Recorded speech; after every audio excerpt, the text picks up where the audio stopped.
Nakikita na Excel file class? Apo.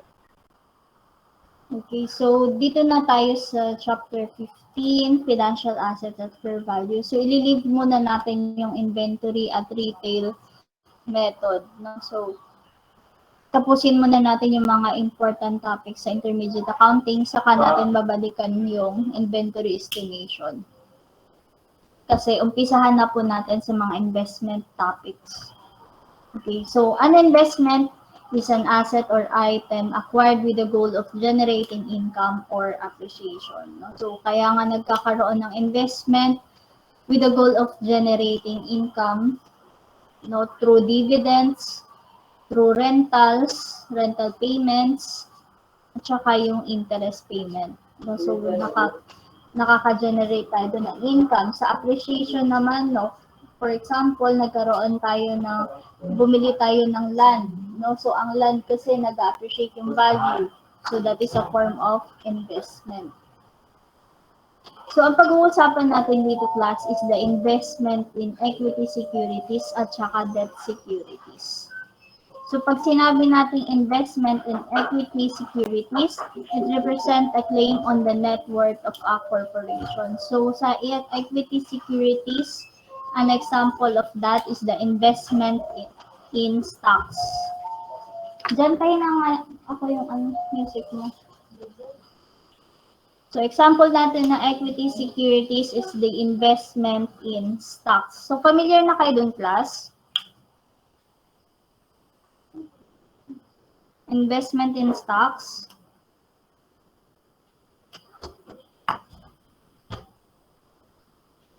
Familiar na kayo doon?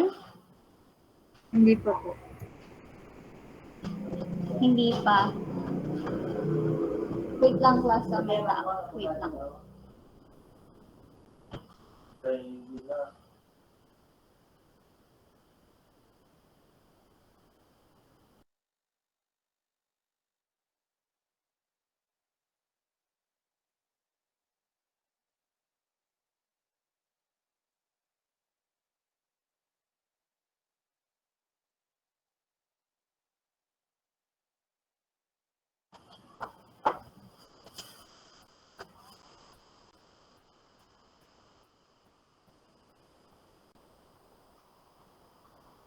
Okay, so balik tayo dito no sa equity securities. An example of that is the investment in stocks. No, for example, si NTTA.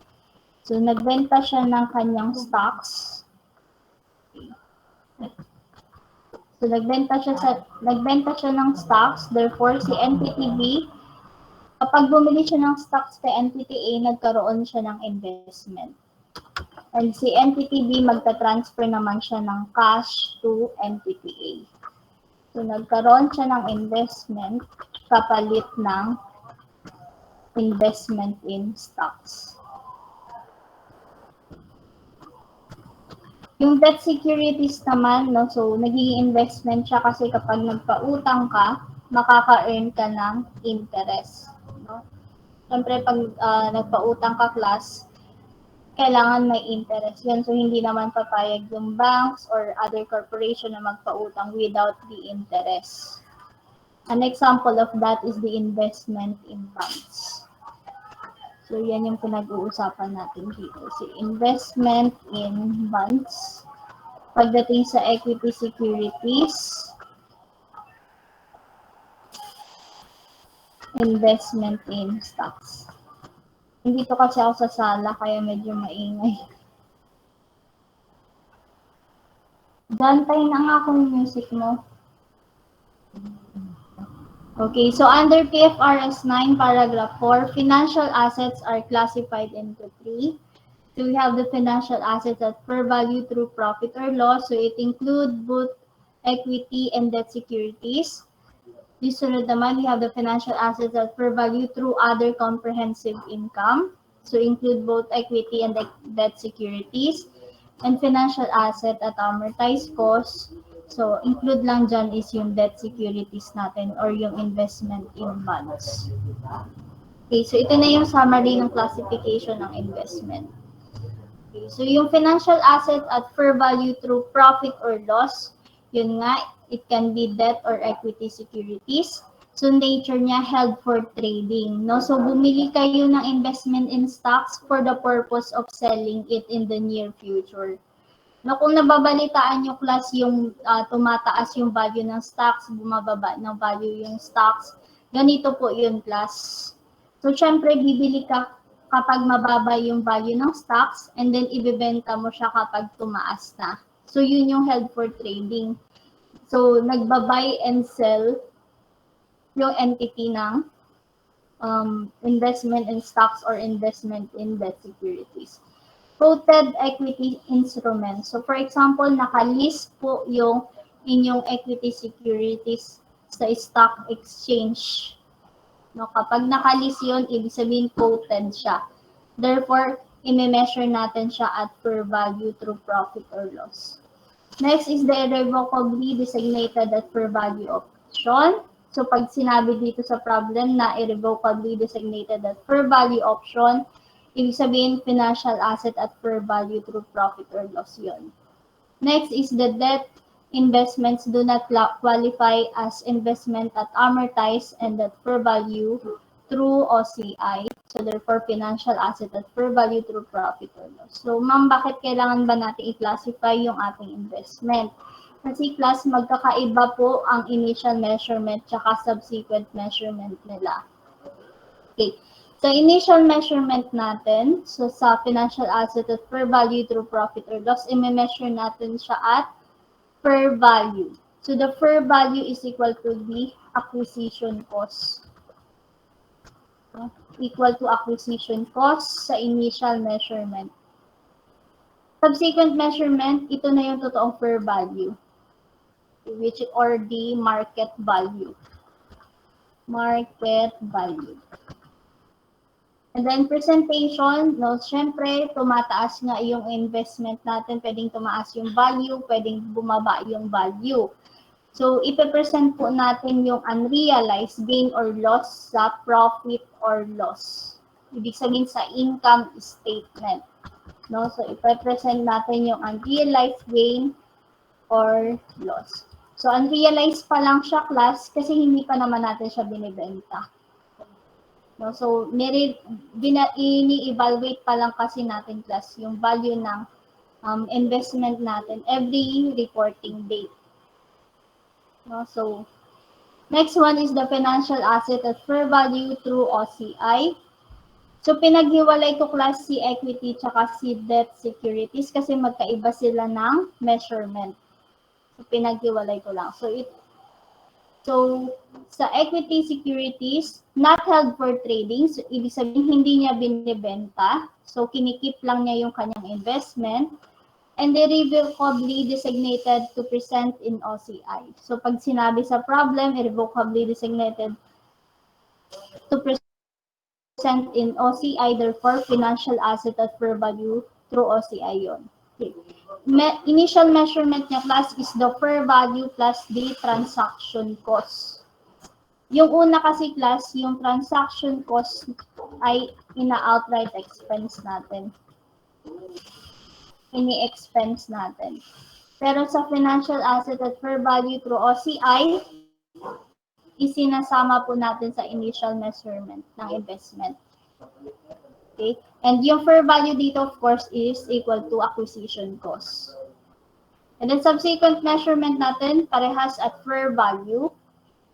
Okay, so presentation. So sa current year, yung changes in fair value are recognized in OCI. So sa other comprehensive income natin, ipapakita po yung changes in fair value. Okay? And then yung cumulative amount of unrealized gain or loss would appear in statement of changes in equity. So for example, binili mo yung investment mo ng 5 years ago.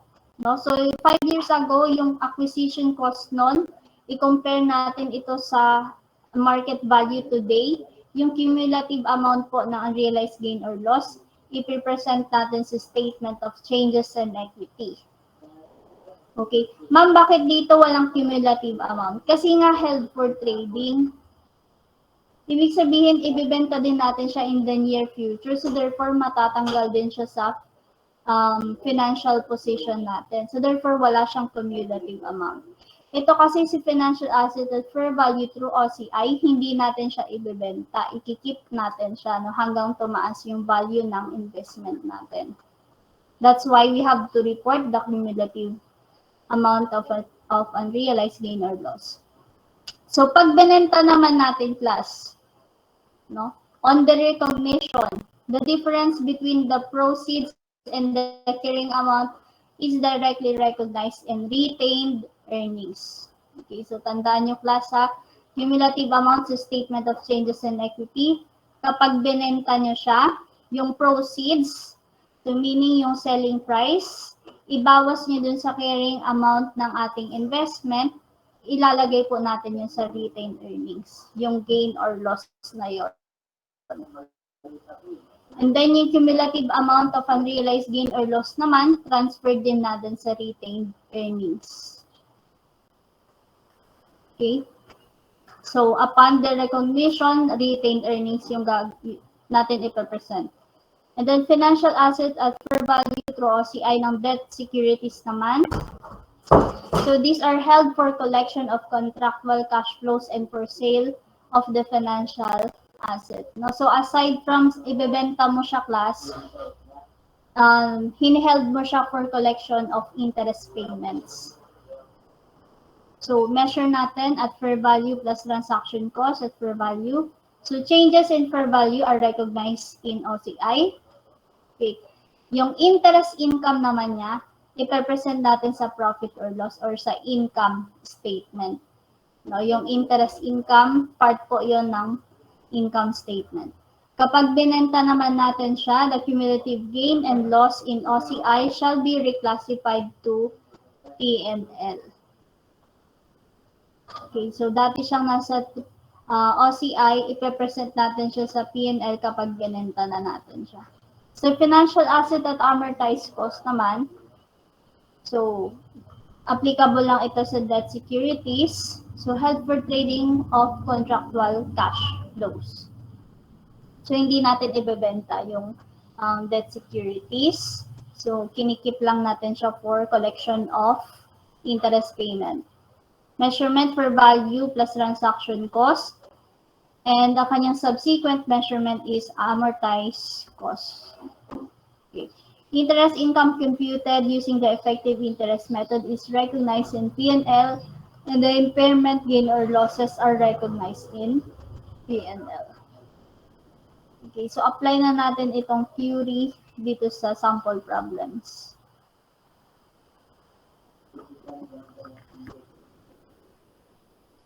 Okay, so Master Company acquired the following portfolio of equity securities through profit or loss. So binigay sa atin class through profit or loss. So during 2021 and reported the following balances at December 31, 2021. So no sales occurred during 2021. All declines are considered to be temporary. What is the carrying value of the securities on December 31, 2021 on master statement of financial position. So binigay sa ating class yung cost at saka yung market value. Tinatanong sa atin yung carrying value of the securities. What's your answer, class?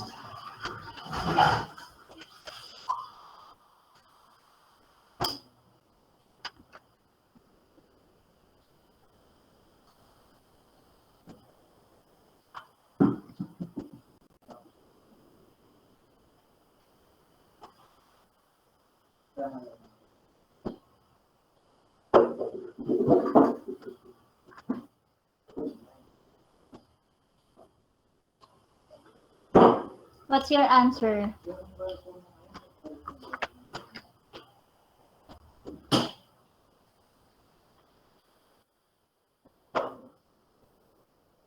Carrying value on December 31, 2021. So, subsequent measurement daw class, gagamitin natin yung fair value or the market value. So, i-add nyo lang yung total investment But 280,370 plus 460, magkano yan? 1,110,000 po. Okay, 1,110,000. So this is the answer.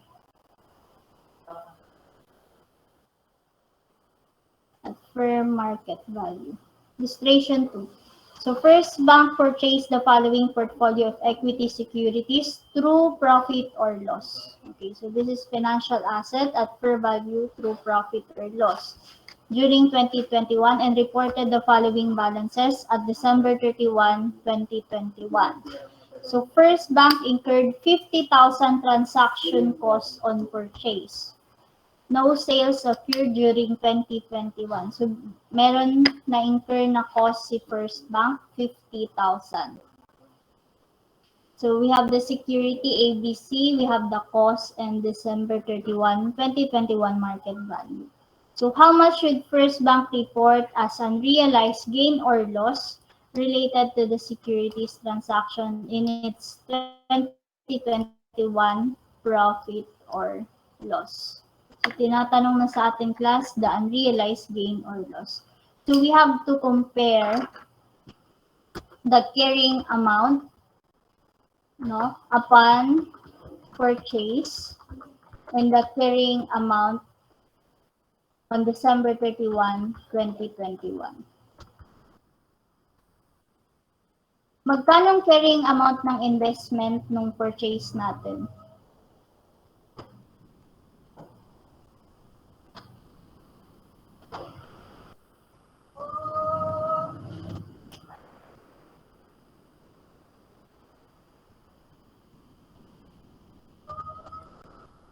Magkano to? 830,000 po. 830,000. Isasama ba natin si transaction cost sa acquisition cost? Isasama ba natin siya? Yes po. No? This is a financial asset at fair value through profit or loss. Si transaction cost po ay i-expense outright natin. Isasama lang natin si transaction cost kapag financial asset at fair value through profit or loss. At fair value through OCI. So, hindi natin isasama si transaction cost. Magkano carrying amount natin on December 31, 2021? 805,000. 805,000. Therefore, meron tayong unrealized gain or loss.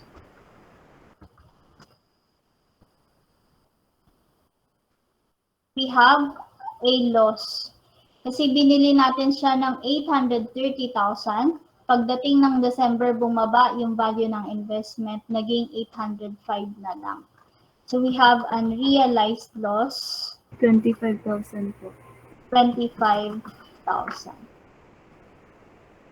So, ganyan plus ang fair value through profit or loss. Number 3. So, National Bank began business in February of 2020. During the year, National Bank purchased the 3 trading securities. So, trading securities class, ibig sabihin, financial asset at fair value through profit or loss. So, in December 31, 2020, National Bank appropriately reported a 40,000 unrealized gain. Okay. There was no change during 2021 in the composition of National Bank's portfolio of equity securities. So pertinent data are as follows. So we have the security, we have the cost, we have the December 31, 2021 market value. So what amount of gain on these securities should be included in the National Bank's profit or loss for the year ended December 31, 2021.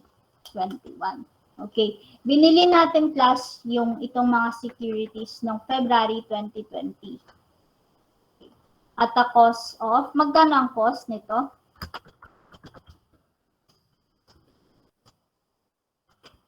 Ano total cost? 3.7 po. Okay, 3.7. Okay. Pagdating ng December 31, 2020, we have to evaluate the value of the investment kasi reporting date na yan. So, carrying amount on December 2020. Nag-report daw tayo ng 40,000 unrealized gain. Therefore, magkano ang carrying amount natin on December 2020? Magkano ang carrying amount ng December 2020? Nag-report tayo ng unrealized gain na 40,000.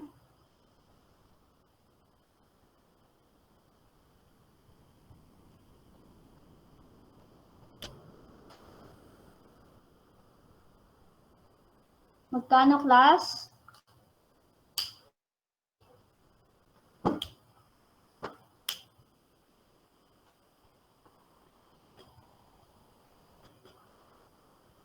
Magkano, class, ang market value ng December 2020? Meron tayong unrealized gain na 40,000.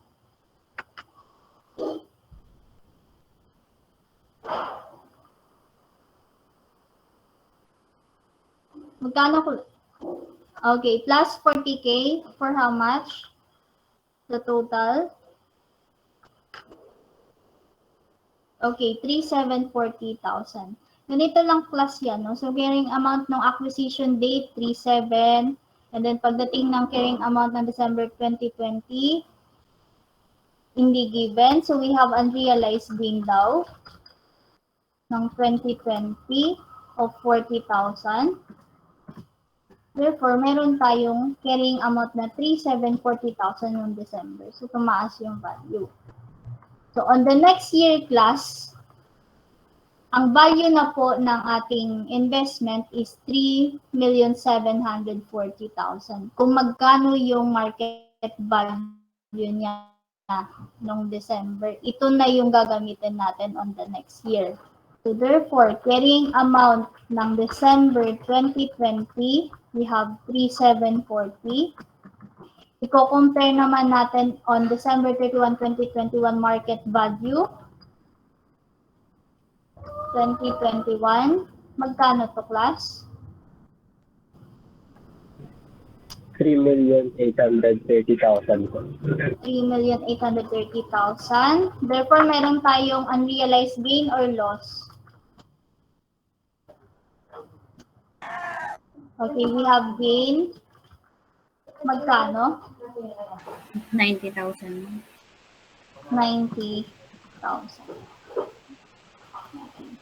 So, ganyan, class. So, laging na-update po yung balance ng investment natin every reporting date. So, next, we have illustration 4. So, on December 31, 2020, Fay Company appropriately reported a 100,000 unrealized loss. Okay. There was no change during 2021 in the composition of the portfolio of non-trading equity securities held at fair value through OCI. So, through OCI naman itong next example natin. So, we have the securities, the cost, and December 31 market value. So, what is the market value of investment in December 31, 2021? So, patry ako itong illustration 4.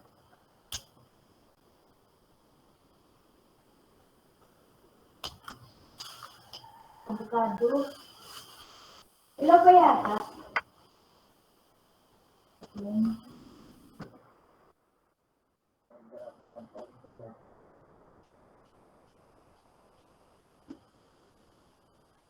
What's your answer, class, for number 1? 6,600,000 po. Again?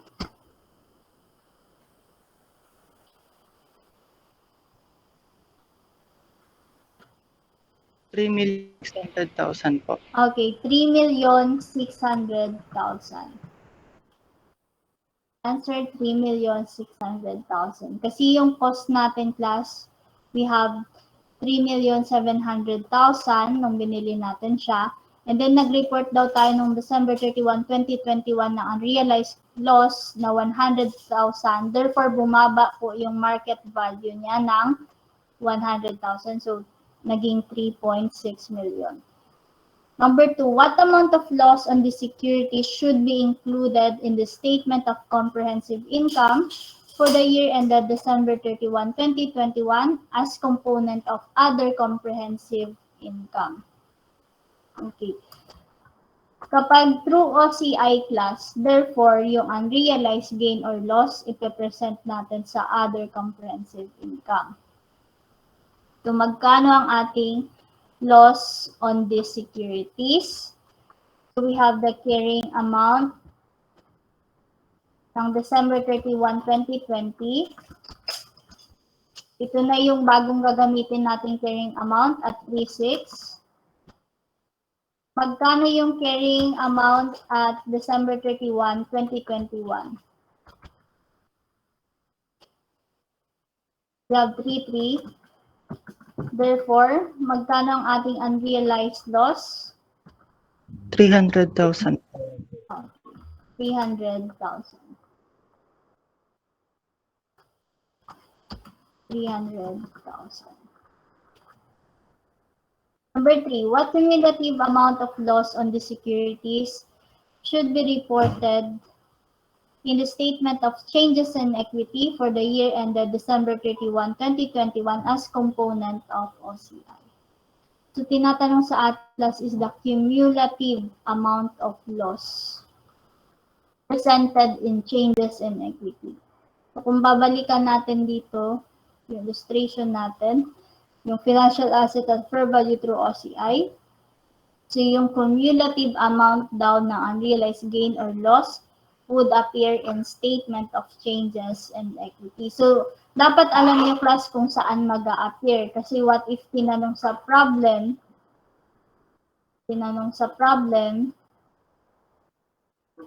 what cumulative amount of loss on the security should be reported in the profit or loss, therefore your answer should be 0. So, titingnan nyo class kung saan ba talaga pinapresent yung cumulative amount of loss. So, kunin natin class, no? Magkano ba yung unrealized, yung cumulative? So, unrealized loss natin ng December 31, 2020. Sinabing cumulative, yung mga pinagsama-samang amount. So, we have 100,000. And then, yung unrealized loss din natin ng December 31, 2021. 300,000. Magkano to? 400,000. This is the answer for number 3. Sundan class? Yes po. Yes. Okay. Sinundan natin yung theory class, no? Which is galing sa CFAS. No? Pero if you are sanay na, kapag tinatanong yung cumulative amount, mag-start ka dun sa cost. Mag-start ka dun sa cost, which is 3.7. Kasi cumulative yung tinatanong. And then yung bagong carrying amount ng December 31, 2021. So ito yung shortcut, 3.3. Then you'll get 400,000 kasi cumulative yung tinatanong. So, mag-start ka dun sa pinaka-umpisang valuation. Kasi cumulative. So, ganyan din yan. Dito kasi, pinaghiwalay pa niya si 2020 tsaka si 2021. Next, illustration 5. So, on January 1, 2020, Lebanon Company purchased equity securities to be held at fair value through OCI again. On December 31, 2020, the cost and market value were, so binigay sa atin ng cost and the market value. On July 1, 2021, the entity sold Security X for 2,500,000. So, ang binenta lang niya is si Security X, 2.5 million. What amount should be recognized directly in retained earnings as a result of the sale of financial asset in 2020. So, patry nga ako itong number 5. So, ano ba daw yung mga ipepresent natin sa retained earnings kapag dine-recognize na natin yung asset? Ito. So, on the recognition, the difference between the proceeds and the carrying amount is directly recognized in retained earnings. And also, yung cumulative amount of unrealized gain or loss is also transferred to retained earnings. Ipatry ako ng 5.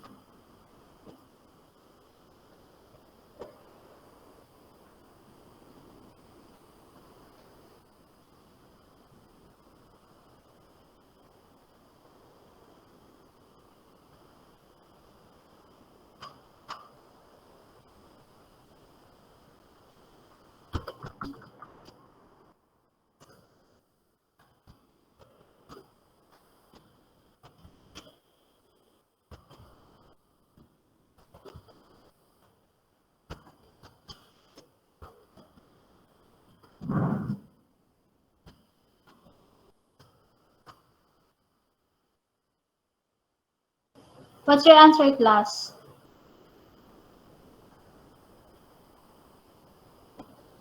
What's your answer? Magkano daw yung i-record natin sa retained earnings? Plus of 500,000 po. Okay, the answer is 500,000. So, yung sabi sa theory kanina, so selling price which or the proceeds, we have 2.5. Magkano ba yung carrying amount ng ano natin, ng investment, security X? 2.4 million. So, yun na yung bagong carrying amount niya. So, therefore, meron tayong gain na 100,000. Gain on sale. Gain on sale of investment. And then, pati daw yung cumulative amount of gain or loss, ilalagay natin sa retained earnings or ita-transfer natin sa retained earnings. So, mag-start tayo with the cost. Kasi cumulative. So, we have 2 million. Ibawas natin si carrying amount ng December 31, 2020 to 4. Therefore, meron tayong 400,000 unrealized gain. Unrealized. Or pwede din plus, cost less selling price. Cost, which is 2 million. Ibawas niyo yung selling price.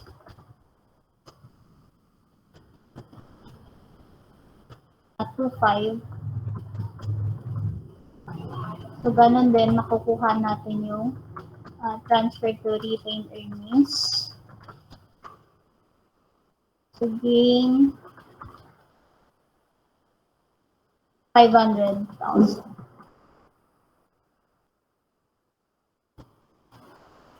So, ganyan din, plus. Pero pag tinanong sa inyo, dapat alam nyo din yung hindi shortcut. Kasi what if tinanong sa inyo, what amount of unrealized gain should be recognized directly in retained earnings? The answer is 400,000. So, tinatanong kasi sa atin class yung amount recognized directly in retained earnings, yung total, which is the 500,000. So, last problem. So, patry ako nito class, illustration number 6.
What's your answer, class, for number 1?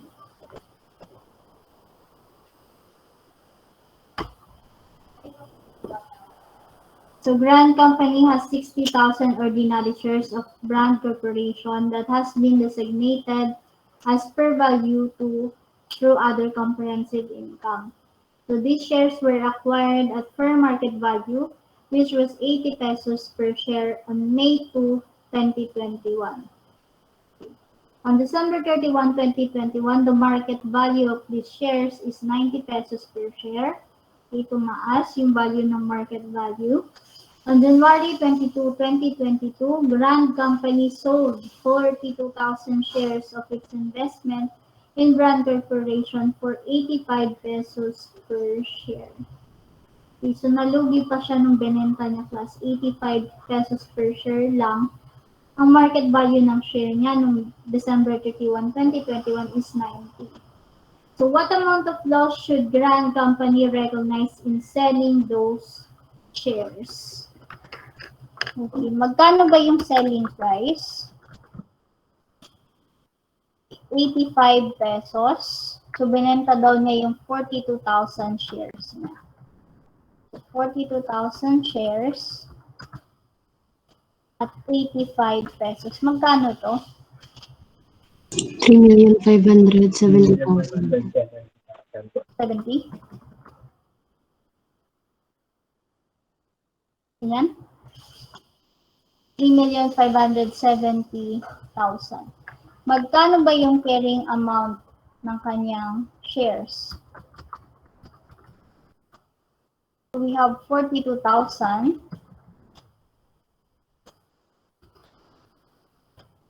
at 90 pesos. Magkano to?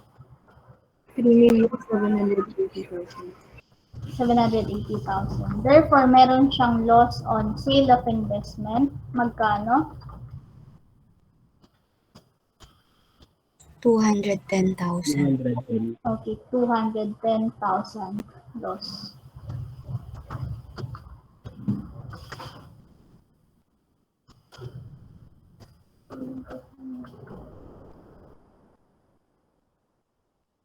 Kaya na lang. Hindi ako makaparenthesis kayo. 210,000.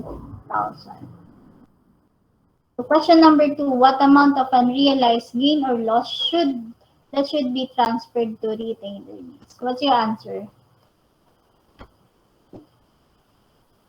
What amount of unrealized gain or loss that should be transferred to retained earnings?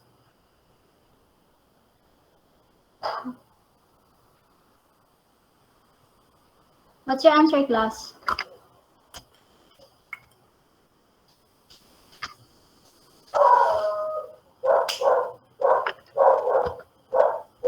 What's your answer?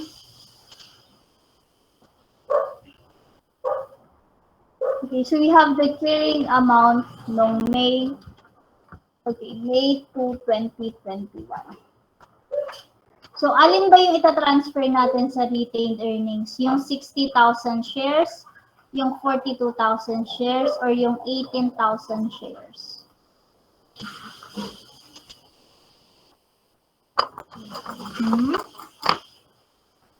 Hindi 18? Ano ba yung itatransfer natin sa retained earnings? Sabi. The-transfer natin sa retained earnings yung i-recognize na financial asset. Meaning yung binenta natin na asset. Okay. So yung binenta nating asset class, meron siyang carrying amount of, we have the 42,000 shares times 80 pesos. Magkano yan? 3,360,000. 360,000. Kasi ito yung i-recognize natin. Magkano naman yung kanyang market value or the carrying amount nung, kailan ba yung huling valuation niya? December 31, 2021. We have 42,000 shares at 80 pesos, ay 90 pesos. Magkano to? 3,750,000. 80,000. Therefore, magkano ang ating, we have unrealized gain? Magkano? 420 po. 420,000. So, yung nabenta nating shares, yun po yung ita-transfer natin sa retained earnings. Unrealized gain transferred to retained earnings. So, number 3, what amount of unrealized gain or loss should Grand Company carry over to the next measurement date? Ito, what's your answer, class? Magkano ba yung maki-carry over to the next measurement date? So, of course, yung natira ng shares ni Grand Company, which is 18,000 shares. Yung 18,000 shares na lang yung natitira. So, magkano yung kanyang carrying amount ng May 2, 2021? We have 18,000 shares. Ito na lang yung maki-carry over at 80 pesos. Magkano to, class? 144, ganyan. 144. Magkano naman yung kanyang carrying amount ng December 31, 2021? Okay, 18,000 times 90, 1.62. Therefore, meron tayong unrealized gain. No, kasi tumaas yung value ng ating unrealized gain. Magkano, class? 180,000. 180,000. So, ganyan, class. Yung debt securities, i-discuss natin yun sa investment in bonds. Sa investment in bonds na natin i-discuss. May tanong ba, class? May tanong? No, so, ito lang yung tatandaan nyo, class, dito. Ito lang naman yung maraming masyadong madetalye. Si financial asset at fair value through OCI. Meron kasi tayong nilalagay sa OCI, meron din sa statement of changes and equity, and kapag the recognition sa pagbenta natin yung asset, punta siya sa retained earnings.